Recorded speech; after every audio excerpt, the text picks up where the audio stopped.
In this video, we're going to take a look at the settings that apply to the Time and Attendance module. First, go to the Settings section in the menu to the left of your screen. Let's take a look at the Time and Attendance tab. The first section lets you choose the different ways of clocking to Agendrix, and this is where you can activate them. First, you can clock in on a fixed terminal using a tablet or computer. Simply use your PIN to clock in once the terminal is installed. You also have the option of using the photo punch if you wish to do so. This option is only available with the Agendrix kiosk app. It is also possible to clock in using your cell phone and the Agendrix employee app. When you activate this option, you can establish a radius to ensure that your employees are actually on site when they clock in. If this setting is disabled, Agendrix will still let you know where the employee was, but they'll be able to clock in from anywhere. You can also allow them to clock out from any location, but in this case, the employee must leave a note and a suggested time. The other option is to clock from a computer. We recommend using IP addresses to limit the number of computers from which it will be possible to clock in and out. Finally, if you prefer to allow employees to manually enter their clocking times directly in their timesheets, you can enable timesheet editing. The next section is related to clocking notifications. These can be sent to employees and managers if there's an oversight.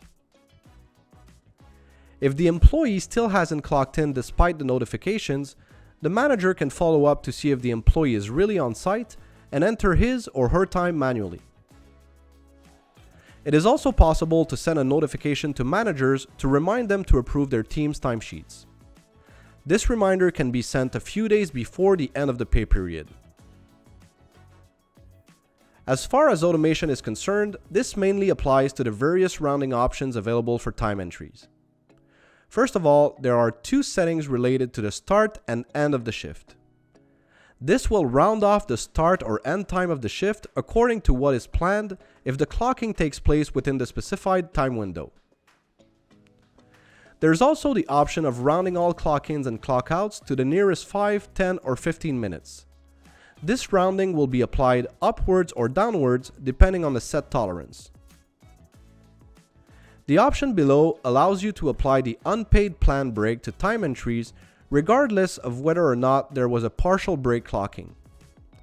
This is useful when you don't necessarily want employees to clock, but want to deduct breaks anyway. It is also possible to automatically deduct a break from the time entry if it exceeds a certain number of hours. The goal of most of these options is to have a certain time entries automatically approved. In most cases, it is recommended to check the options concerning time approval and warnings in connections with differences between the schedule and timesheets. To limit the need for manual approval, you can also activate the acceptable variance setting. It will automatically approve time entries within the acceptable variance you have entered. For example, with a tolerance of 5 minutes, a time entry that is 2 minutes late will be approved by default. The next options are very specific, so we'll take a quick look at them. This toggle displays a notification if breaks have not been clocked in. The next toggle allows you to receive a notification when a shift is shorter than 3 hours, in line with legislation in Quebec, for example. This toggle is for night shift that would overlap 2 work weeks. You can decide if you want to divide those so that half of the shift is accounted for in the first work week and the other half in the following work week.